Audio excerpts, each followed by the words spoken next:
আপনি প্রায়শই অনুভব করেছেন যে যারা ভালো কাজ করে এবং সর্বদা সবার ভালোর কথা চিন্তা করে তারাই জীবনে সবচেয়ে বেশি সমস্যায় পড়ে। অন্যদিকে যারা খারাপ কাজ করে তারা সুখে শান্তিতে জীবন কাটাচ্ছে। যারা ভালো কাজ করে তাদের কেন এত পরীক্ষার মধ্য দিয়ে যেতে হয়, যখন যারা অধর্মের পথে তারা বেশিরভাগই সুখী থাকে এবং জীবন উপভোগ করে? এই প্রশ্ন যদি কখনো আপনার মনে আসে তাহলে আজ আমরা এর উত্তর জানব। এই উত্তরটি রয়েছে ভগবদ্গীতায়, যা ভগবান শ্রীকৃষ্ণ অর্জুনকে বলেছিলেন। ভগবদ্গীতায় উল্লেখিত কাহিনী অনুসারে অর্জুনের মনে যখনই কোনো দ্বিধা দেখা দিত তখনই তিনি শ্রীকৃষ্ণের কাছে পৌঁছে যেতেন। একবার অর্জুন ভগবান শ্রীকৃষ্ণের কাছে গিয়ে বললেন যে তিনি একটি বিষয় নিয়ে চিন্তিত এবং তিনি শ্রীকৃষ্ণের কাছে এর উত্তর চান।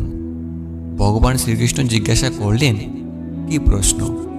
অর্জুন বলেন, আমি জানতে চাই ভালো মানুষের সঙ্গে খারাপ কেন হয়, যেখানে খারাপ মানুষ অনেক সুখী।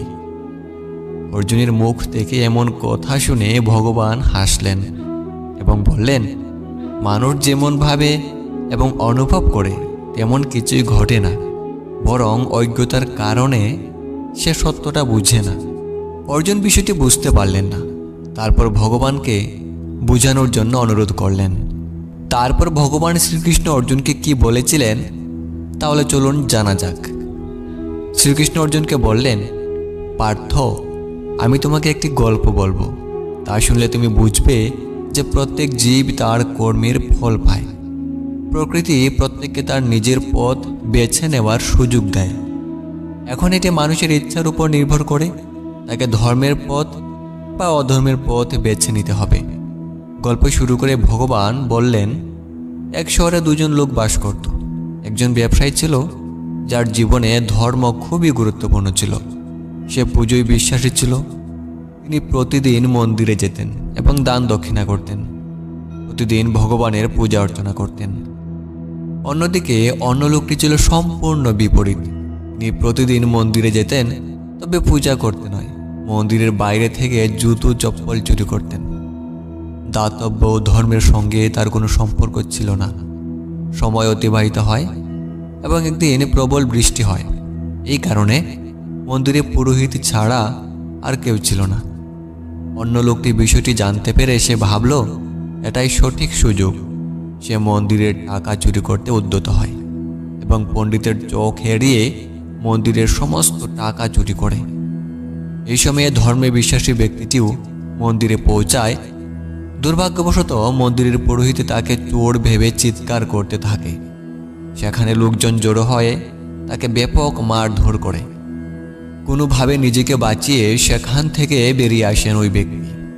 তারপর দুর্ভাগ্য তাকে ছাড়েনি। মন্দিরের বাইরে একটি গাড়ির সঙ্গে ধাক্কা লেগে তিনি আহত হন। তারপর ওই ব্যবসায়ী ল্যাংড়াতে ল্যাংড়াতে বাড়ির পথে যেতে থাকেন। রাস্তায় ওই ব্যক্তির সঙ্গে দেখা হয়, মন্দির থেকে যিনি টাকা চুরি করেছিলেন। মন্দির থেকে টাকা চুরি করা ব্যক্তি বলেন, আজ আমার ভাগ্য উজ্জ্বল হয়েছে, আমি একেবারে এত টাকা পেলাম। এসব দেখে আহত ব্যক্তির খুব খারাপ লাগলো এবং নিজের ঘর থেকে ভগবানের সব ছবি সরিয়ে ফেললেন। কয়েক বছর পর দুজনই মারা যান। মৃত্যুর পর যখন দুজনই যমরাজের কাছে পৌঁছলেন এবং সেই উত্তম পুরুষটি অপর ব্যক্তিকে দেখলেন এবং ভীষণ রেগে গেলেন। তিনি ক্রুদ্ধ হয়ে যমরাজকে জিজ্ঞাসা করলেন, আমি সর্বদা সৎ কাজ করতাম, দান ধ্যানে বিশ্বাস করতাম, বিনিময়ে আমি সারা জীবন অপমান এবং যন্ত্রণা পেয়েছি, এবং ওই ব্যক্তি সর্বদা খারাপ কাজ করেছে, তবুও সে একটি নোট ভর্তি বান্ডিল পেয়েছে। কেন এমন বৈষম্য? এতে যমরাজ বললেন, পুত্র, তুমি ভুল বুঝছ।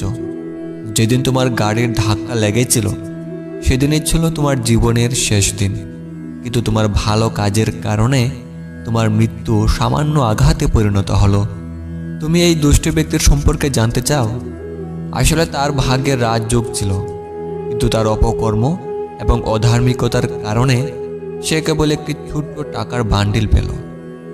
গল্প বলার পর ভগবান শ্রীকৃষ্ণ অর্জুনকে বললেন, এখন কি তোমার প্রশ্নের উত্তর পেয়েছ? ঈশ্বর তোমার কাজকে উপেক্ষা করেছেন এমন মনে করা মোটেও সত্য নয়। মানুষ বুঝতে পারে না ঈশ্বর কখন কী রূপে আমাদের দিচ্ছেন, কিন্তু তুমি যদি ভালো কাজ করতে থাকো তাহলে ঈশ্বরের আশীর্বাদ সব সময় তোমার সঙ্গে থাকবে। তাই আমাদের ভালো কাজগুলো পরিবর্তন করা উচিত নয়, কারণ আমরা এর ফল এই জীবনেই পাই। সেই জন্যই একজন মানুষের কর্তব্য যে তার সর্বদা ভালো কাজ করা উচিত, কারণ শ্রীকৃষ্ণ গীতায় বলেছেন যে কারো করা কর্ম নষ্ট হয় না, তা ভালো হোক বা খারাপ। কুরুক্ষেত্রের যুদ্ধে ভগবান শ্রীকৃষ্ণ অর্জুনকে বলার বাণীগুলো হলো শ্রীমদ্ ভগবদ্ গীতা। ভগবদ্ গীতা হলো হিন্দু ধর্মের একটি মূল্যবান গ্রন্থ।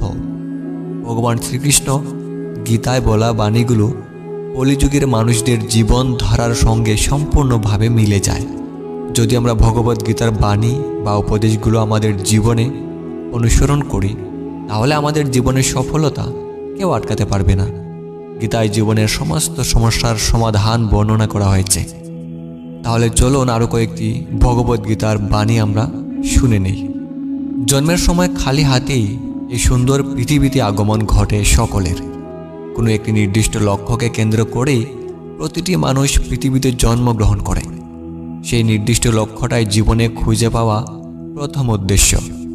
বিপুল অর্থ সম্পত্তির প্রতি লোভ থাকা একেবারেই উচিত নয়, কারণ যা আমরা সারা জীবন উপার্জন করি তা নিজের জন্য চিরকাল স্থায়ী থাকে না। জগতে যা কিছু আছে তা সবটাই পরিবর্তনশীল। সময়ের সঙ্গে সঙ্গে মানুষ বদলে যায়, সমাজের উন্নতি হয়। আসল কথা হলো পরিবর্তনশীলতাই একমাত্র ধ্রুব সত্য। অন্যদিকে প্রতিটি জড় ও জীবের নির্দিষ্ট জীবনচক্র থাকে, তা কোনো কিছু স্থায়ী নয়। এটাও জীবনের মূল সত্য। পঞ্চভূত অর্থাৎ অগ্নি, জল, বায়ু, পৃথিবী ও ভূম নিয়ে আমাদের শরীর গঠিত।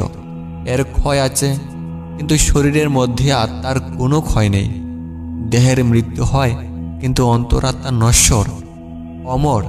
তাই আমাদের কর্মের মধ্যে দিয়েই আত্মার শান্তি মেলে। সমুদ্র হোক বা সংসার, যে ধর্মের নৌকা প্রস্তুত করে সে ঠিকই পার হয়ে যায়। যে কেবল নিজের দুঃখকে আপন করে জীবন কাটায় সে শক্তিহীন হয়ে পড়ে, কিন্তু যে ব্যক্তি সমগ্র সমাজের দুঃখ আপন করে জীবন কাটায় সে শক্তিশালী হয়ে ওঠে।